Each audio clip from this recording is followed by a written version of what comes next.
Welcome to shine the world with Aaji. इस video में हम लोग देखने वाले हैं क्लास 12 शिक्षा शास्त्र का चैप्टर 9। इस चैप्टर का नाम है स्त्री शिक्षा एवं सामाजिक शिक्षा, मतलब कि प्रौढ़ शिक्षा। तो ये चैप्टर है आपके लिए बहुत इंपॉर्टेंट होने वाला है, तो इसलिए इस वीडियो को एंड तक देखिएगा। इससे पहले के सभी चैप्टर हम लोग देख चुके हैं, 8 चैप्टर्स हम लोग कवर कर चुके हैं, उसके क्वेश्चन से देख चुके हैं। अगर जो आपने वो वीडियोज़ नहीं देखी तो आपको उसकी लिंक डिस्क्रिप्शन बॉक्स में मिल जाएगी, आप वहाँ से जाके देख सकते हैं। तो चलिए स्टार्ट करते हैं। तो इस वीडियो में हम लोग इस चैप्टर के मोस्ट इंपॉर्टेंट जो भी प्रश्न हैं उनको हम लोग देखने वाले हैं। तो चलिए स्टार्ट करते हैं। तो इसमें जो फर्स्ट क्वेश्चन है वो है, स्त्री शिक्षा के मार्ग में 4 बाधाएं क्या हैं। तो चलिए देख लेते हैं। वैसे तो स्त्री शिक्षा के मार्ग में अनेक बाधाएं आती हैं, लेकिन हमें सिर्फ 4 बाधाओं का उल्लेख करना है इसमें। तो चलिए देख लेते हैं।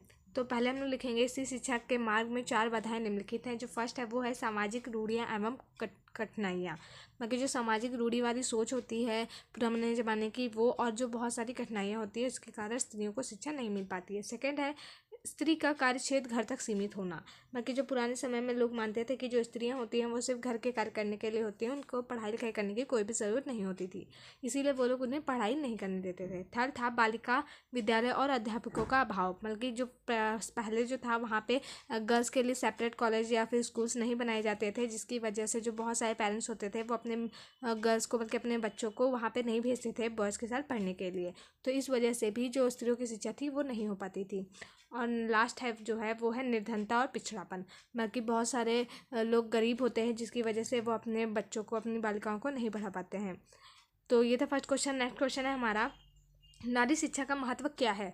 तो ये तो सभी को पता है कि नारी शिक्षा का बहुत ही ज़्यादा महत्व है हमारे जीवन में, फिर भी इसका हम लोग आंसर देख लेते हैं। तो इसका आंसर हो जाएगा स्त्री। यहाँ पे स्त्री होना चाहिए था, श्री हो गया। स्त्री शिक्षा के बिना समाज का विकास असंभव, बल्कि संभव नहीं है, असंभव है।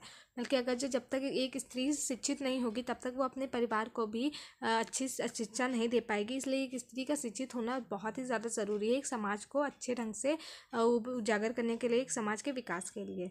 स्त्री शिक्षा के महत्व को निम्न प्रकार से स्पष्ट किया जा सकता है। तो चलिए हम लोग पॉइंट वाइज देख लेते हैं। तो फर्स्ट जो है प्रजातंत्र को सफल बनाना। बाकी प्रजातंत्र को सफल बनाने के लिए स्त्री शिक्षा की आवश्यकता है। चलिए देखते हैं।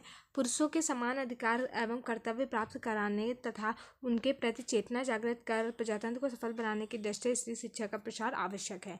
बल्कि जो स्त्रियां होती हैं उन्हें पुरुषों से बहुत ही ज़्यादा पिछड़ा माना जाता है, इसलिए उनको पुरुषों के समान स्थिति में लाने, उनके प्रकार उन्हीं से जैसे कर्तव्य दिलाने के लिए स्त्रियों को शिक्षा देना बहुत ही आवश्यक है। और जब स्त्री शिक्षित होगी तो हमारा जो प्रजातंत्र है वो भी मजबूत होगा।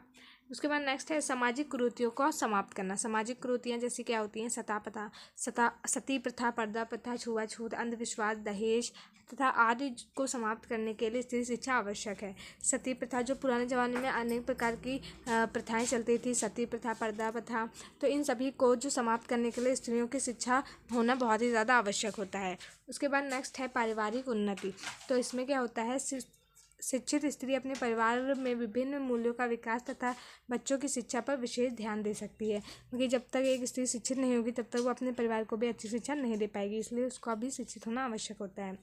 उसके बाद नेक्स्ट क्वेश्चन है हमारा, राष्ट्रीय महिला शिक्षा परिषद का गठन कब हुआ था। तो इसका आंसर हो जाएगा राष्ट्रीय महिला शिक्षा परिषद का गठन वर्ष 1959 में हुआ था। उसके बाद क्वेश्चन है हमारा, महिला समाख्या कार्यक्रम कब प्रारंभ हुआ था। तो इसका आंसर देख लेते हैं। महिला समाख्या कार्यक्रम मेहता समिति 1962 की सिफारिशों से प्रारंभ हुआ था। इस योजना को लागू करने का मुख्य उद्देश्य शिक्षा के माध्यम से महिला सशक्तिकरण के लक्ष्य को प्राप्त करना था। तो ये जो कार्यक्रम था ये 1962 में स्टार्ट हुआ था।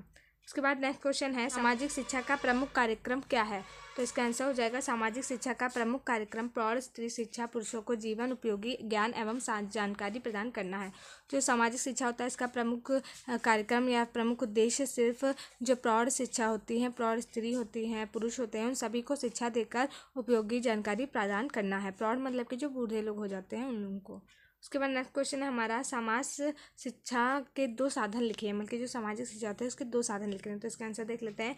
समाज शिक्षा व सामाजिक शिक्षा के प्रमुख साधन है सामाजिक शिक्षा या प्रौढ़ शिक्षा केंद्र, राज्य पाठशालाएँ, व्याख्यान आदि। मतलब कि ये सारे केंद्र वेंद्र बनाए जाते थे, पाठशालाएँ बनाई जाती थी, ताकि समाज के जो प्रौढ़ व्यक्ति होते थे और जो स्त्रियाँ होती थी उनको शिक्षा दी जा सके। तो ये था हमारा चैप्टर। आई होप आपको ये वीडियो समझ में आ गया होंगे। इन सभी क्वेश्चन के आंसर आप लोगों को अच्छे से लर्न कर लेने हैं, क्योंकि ये जो क्वेश्चन है ये पहले आ चुके हैं, तो इस बार भी आपके बोर्ड एग्जाम में आ सकते हैं। तो अगर आपको वीडियो अच्छी लगी तो प्लीज़ से लाइक करिए। मिलते हैं हमारे नेक्स्ट वीडियो।